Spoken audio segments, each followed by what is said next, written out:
Yellow Week 2021 and the unveiling ceremony of our very own Yellow Friendship Bench. Today, representing Student Council, we have myself, Halima Banisov, the Student Council Prime Minister, and we also have Mara Lupescu, our Student Ambassador. Now, I'd like to welcome Ms. Malazzi, one of 4 Vice Principals, who would like to share a few words.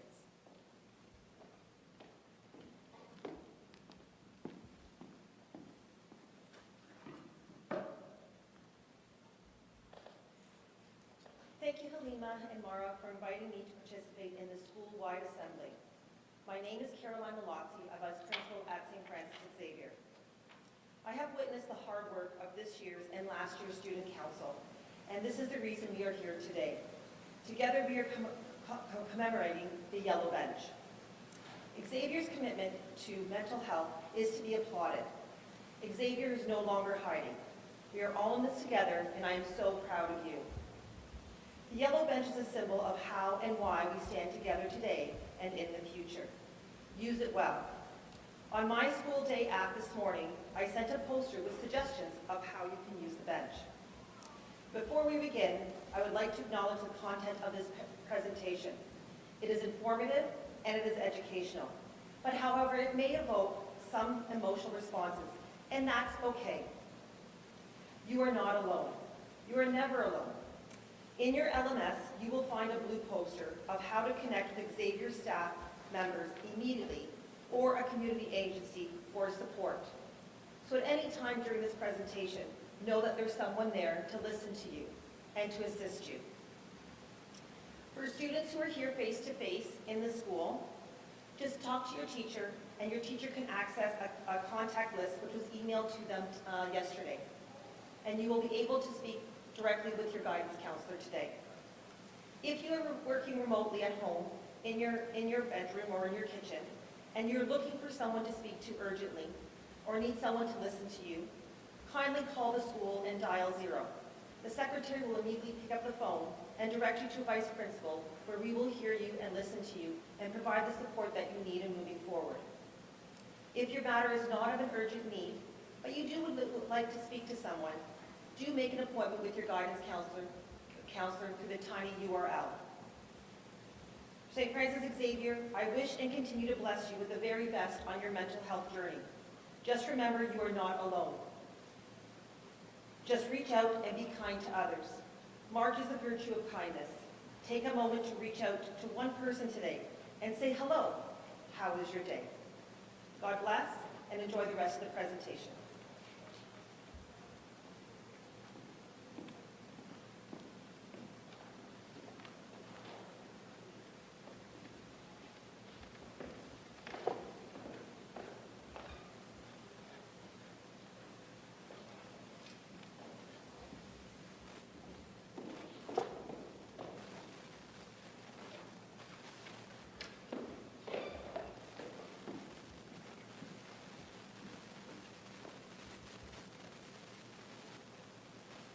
Sam Fiorella is the co-founder and managing director of the Lucas Fiorella Friendship Bench organization. Mr. Fiorella is the recipient of the Canadian Mental Health Association's Difference Makers Award, which is a highly sought-after award. He is a mental health advocate and keynote speaker dedicated to reducing the stigma surrounding the disease, arming young Canadians with education and resiliency skills for the modern digital age, and increasing peer-to-peer conversations about mental health. The Yellow is for Hello campaign is now active in over 70 schools across Canada and growing each month. And today we're excited to join in this partnership.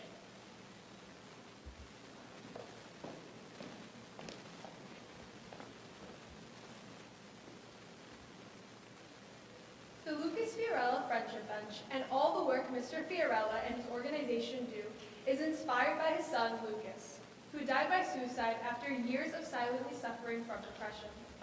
After his death, Lucas's parents learned of his efforts to successfully prevent peers from attempting suicide, leaving school, or suffering from mental illness in silence. Mr. Fiorella has traveled across the country speaking to tens of thousands of parents and students over the last 5 years. Through his mental health advocacy, keynote presentations, and his organization's Yellow is for Hello campaign, where the its now iconic yellow friendship bench, this effort has seen an average 18% increase in the number of students asking for help in schools where the campaign is active. That is why it's so important for us to receive this bench so that we can continue to support and listen to students every day. Please welcome Mr. Sam Fiorella.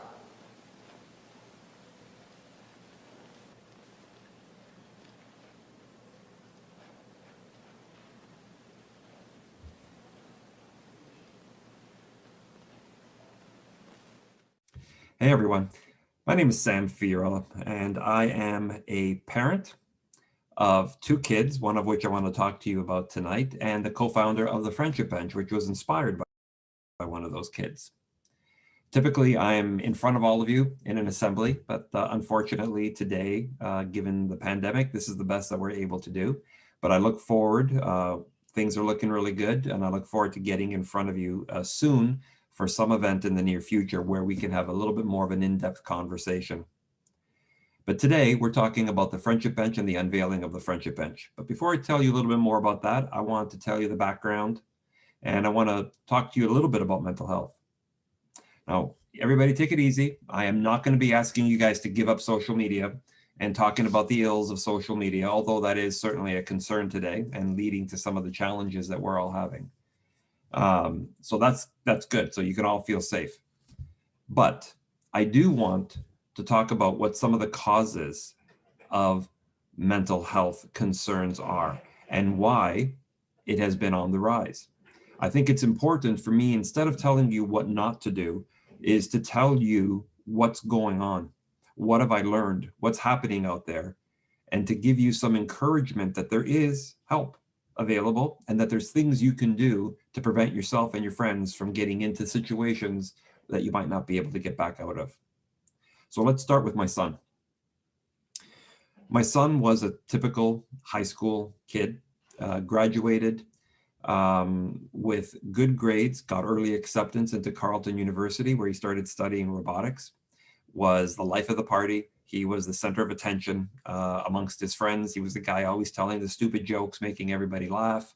He was on the snowboard team. He was participated in karate at a local dojo for many years. He was a good, happy kid, you know, for the most part, normal. But at the start of the second year of university, we got the call. We got the call that he was found dead by his own hand. He, we found out after, had been suffering with depression for 5 or 6 years. It started as early as grade 10, but he never said anything. He always hid it. He always put on a smile, trying to make other people laugh. Not his best friends, not his girlfriend of many years, and not us, his family. Could see it until it was too late. One of the things we learned afterwards, when I needed answers, I went out and I started interviewing students, and I started interviewing parents that had lost children or parents whose kids were suffering, and faculty. And when I say interviewing, I mean interviewing. I crossed this country 6 times back and forth. I've talked to over 10,000 students. I've interviewed directly 1,000 as part of this effort, this research project that I'm on. And I've discovered some things that shocked me. Some of the general statistics, like 50% of those suffering with some form of mental illness, and that could be anxiety, depression. It's not always the most severe and scary things that we hear about in the news, but 50% of the people suffering never talk about it. They remain silent. 1 in 4 have sought or received some type of treatment for some form of mental illness. And suicide is the 2nd leading cause of death amongst Canadians between the ages of 14 and 24 years old. The 2nd leading cause of death. That's crazy. I had no clue before we lost my son that this was becoming such a problem. And so I went back and I did some research and I talked to a lot of kids. And what was really interesting to me that I want to share with you, not what I think, but what kids across the country have been telling me. When they hear my story, they all want to come and tell me theirs. And what I have found is that with the 1,000 kids that I've interviewed, all of the stories basically break down to the same story. Different people, different parts of the country, men, women, different ages, different races, different religions, poor, rich, doesn't matter, tall, short, football players, music nerds, computer geeks, doesn't matter. They all boil down to very similar stories. One is the fear of social media, the fear of being photographed, the fear of in an uncompromising position, the fear of being bullied, cyberbullied, the fear of not being liked online. Bullying is no longer what it used to be when I was a kid going through school. Now it's 24/7. There is an incredible fear there. The other group of I guess of comments that have come in is that I'm the only one. Everybody that's feeling insecure, feeling not worthy, not pretty enough, not popular enough, and that they feel debilitated by that, they feel that they're the only ones going through this, even though it's clearly not the case. The other really interesting thing on that point is that I have heard from captains of a football team, a guy who is arguably the most, in this particular school, the most popular guy, you know, the guy that all the other guys want to be like, and, you know, the guy that all the girls want to date. After we had a long conversation after one of these presentations, he sat and said that he had considered hurting himself because he doesn't feel that he's strong enough, fast enough, good enough, smart enough. I was shocked because his persona, what he put out there publicly, was exactly the opposite, just like my son, who, while he wasn't a football player, outwardly, he was a normal, well-adjusted kid, seemingly had everything going for him. We keep hearing about comparisons. I keep hearing the third group is kids telling me how they will never live up to the standards that their parents have put out for them, that they'll never live up to the standards that society puts up for them, that they're never going to be as pretty, as skinny, that they're never going to have the kinds of jobs that they want.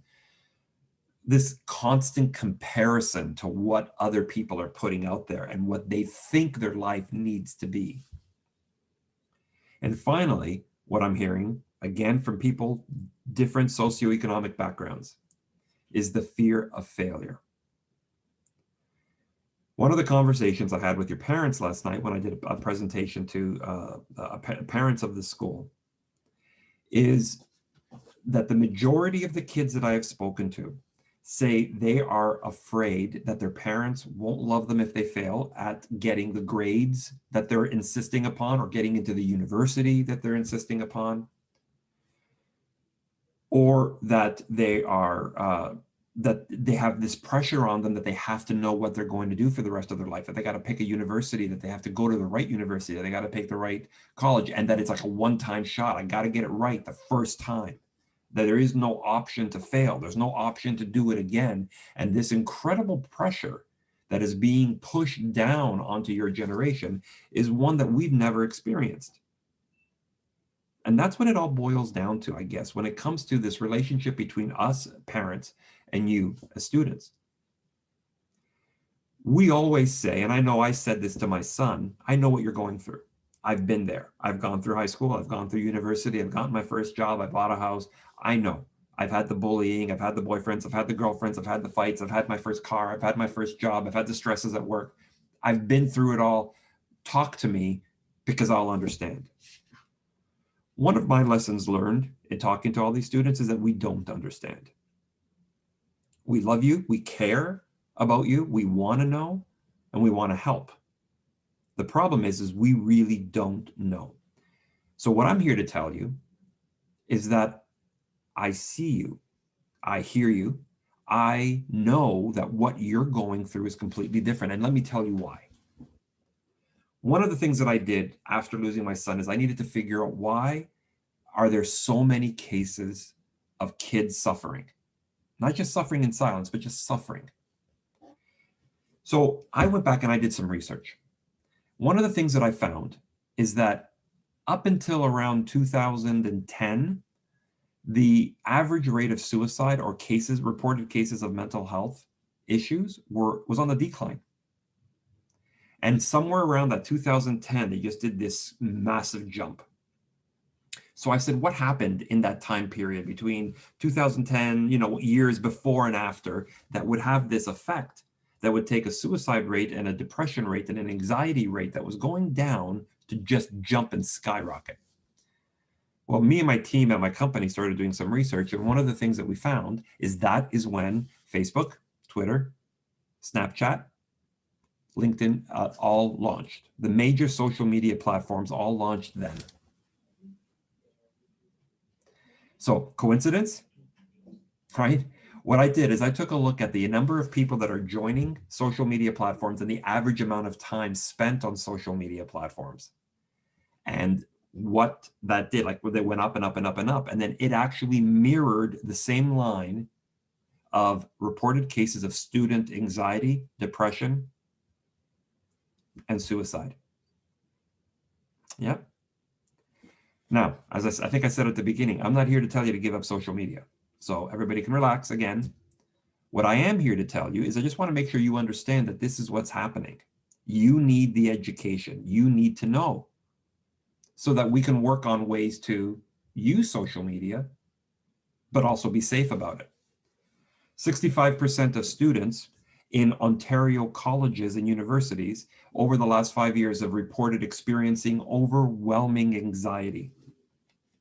Right? That's an increase of 57%. 46% of students reported feeling so depressed.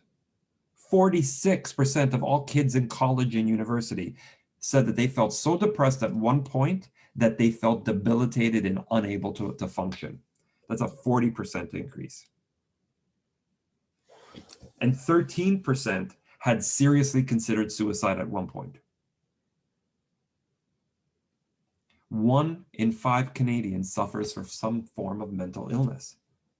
Now, what's important to understand as well is that mental illness is not always what you think it is. There's a pendulum of mental illness that happens, that you can be in a good place, completely fine, to starting to feel anxious and nervous, to feeling really depressed, to potentially even get into being clinically depressed, and you can swing back to being completely fine again. So you're never stuck in a bad place. But you need to understand why you get that way. You need to understand the symptoms, not only in yourself, but in those peers around you. So one of the things that I'd like to share with you is my perspective as a parent and what I'm hearing from kids and other parents in particular. When we always used to say, and I'm sure your parents have probably said this to you at some point, I know I did. Oh, remember when I was your age, I used to have to walk to school barefoot, carrying a ton of books in the snow, uphill, 50 kilometers. We always tried to say that we know what you're going through. But the reality is the world around you is changing at such a fast pace. Technology, it's led by technology.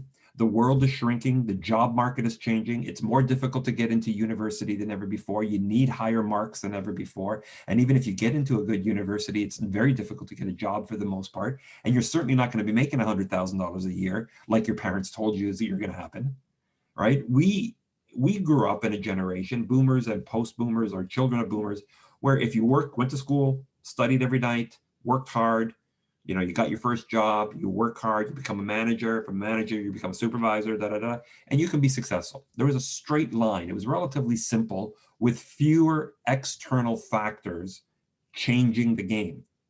But what's happening in your generation, again, led by technology for the most part, is there are so many variables that are changing around you. Your heads are spinning. You don't have the perspective that somebody who's older, that's been through life a little bit more and has had some of those experiences, has and could potentially maybe adapt a little bit better. This is what's happening to you. And it's being led by social media, but not just social media. There's a lot of other factors that are going on around the world. Job market, tuition, difficulty getting into university, difficulty of getting a job, difficulty of buying a house, all the things that are happening that are changing in this world. So I'm here to tell you that we see you. We know that this is happening, but it doesn't have to be all bad. Just because I'm acknowledging that what you're going through is worse than maybe what I went through, that doesn't mean that it's the end. What that means is that you just need a different set of resiliency tools that I needed. And unfortunately, the world is changing so fast that we as parents and as faculty, we have hard times sometimes keeping up. But you can do it. And that's where this program comes into place. So I'm going to share another story about my son before we talk about that. My son, before he died, we were told afterwards that he saved a number of people who had contemplated or were about to take their life. He had kept some people in school who, because of depression, were going to drop out of school. We have a number of these stories of people that came to us, and they all said the same thing. He just came up and said hello. And that hello started a conversation because I was shocked that somebody paid attention to me, that somebody asked how I was doing. And when I tried to tell him how I was doing, he didn't say, oh, I've been there, I know it, we all go through that, it's not a big deal, tomorrow will be better. What he did in this one story, he asked a young lady, hi, how are you? And she broke down because she was just taken aback that somebody actually paid attention to her. They went, she felt comfortable with him. They went to the bleachers on the football field. They spent the entire day there, and she just talked the whole day, she told me. He just listened, didn't say a word. He accepted everything that she said, didn't make her feel weird, didn't make her feel crazy, didn't make her feel like she was going to be judged or made fun of or bullied. That gave her the courage to go talk to her mom. She got help that night and has been getting help ever since. That young lady has now graduated university and is pursuing her career in the film industry. She's a producer. So once we heard 4 or 5 of these stories, and since then we've heard another dozen at least of all of the people he reached out to, we were saying, why? What was it about him that was able to save these people when the mental health resources that are available, that is widely available in school these days or in the community or from parents, just wasn't working? Every one of those stories started with Lucas just came up and said hello. And the theme of every one of those conversations that happened because of that hello was he never judged me. He never made me feel like I was going to be bullied. He just accepted that what I was feeling was real and was worthy. And so that's how this whole campaign, the Yellow is for Hello campaign, started, and the Friendship Bench. The Friendship Bench is a symbol. It is a symbol of people sitting down and talking to each other. What I am hoping through this unveiling and the dedication of this bench to this school is that it will inspire more peer-to-peer conversations about mental health. It'll inspire you guys to say hello to each other the way that my son reached out and said hello to people, a hello that started a conversation that saved a life. You have the power to do that. I understand that you all need to make each other feel comfortable about talking about mental illness. And so we made it bright yellow so that you'll always see it. Even if you're not sitting on it, even if you're not around it, just by walking by, you see the big bright yellow bench. And remember, yellow is for hello. Did I say hello to somebody? This bench is not to be used as a place of mourning. It isn't to be used as a place of reverence. It isn't to be hidden away someplace. Use it like you use any other bench. Listen to music, eat your lunch, hang out with friends, avoid your math test if that's what you want to do on a bench. Whatever you do normally on a bench, that's what you should be doing here. But while you're there, think about yellow is for hello. Remember, am I saying hello? Am I opening myself up to somebody saying hello to me? Am I making it okay to not be okay? What we have found is that when you students make mental illness and the conversation around mental health less of a stigma, more students ask for help from the people that are there to provide it. And so you all have the power. Feeling depressed is completely normal. Having anxiety is completely normal. Today, more than ever. It's actually almost not normal to not feel it in some way. at least at some point in your career within school, and of course beyond. What's not normal is not talking about it. And so I am hoping that this friendship bench will act as that catalyst, will act as a daily reminder to this generation and the next within this school to reach out and say hello. Use this bench like you use every other bench, but just start those conversations. Make it okay to not be okay. And with that, I am hoping that you get a lot of use out of it, a lot of fun out of it, and we look forward to talking to you guys online. Follow us using the hashtag #YellowIsForHello. Share pictures of you guys using the bench, talking to each other. Tell us your stories. We'd love to see positive conversations happening around mental health in this school. Thanks, everybody, and good luck.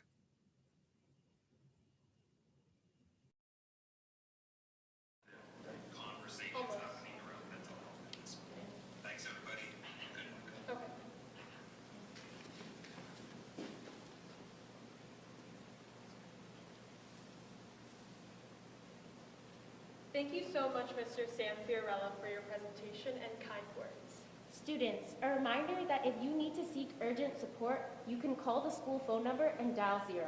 And if you need access to other resources will be posted on your classroom platforms.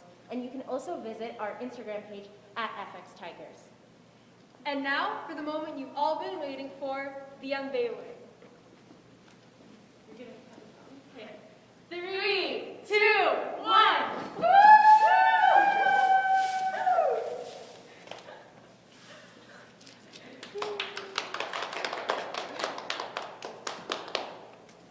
We are so excited to have the bench in our school facility. Philip, are we good?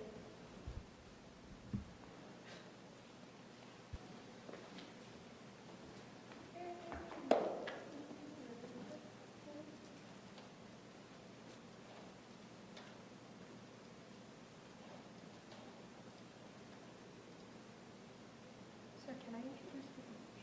I mean the lip dub. Okay. And now we will be sharing the lip dub, an event that all students took part of last year.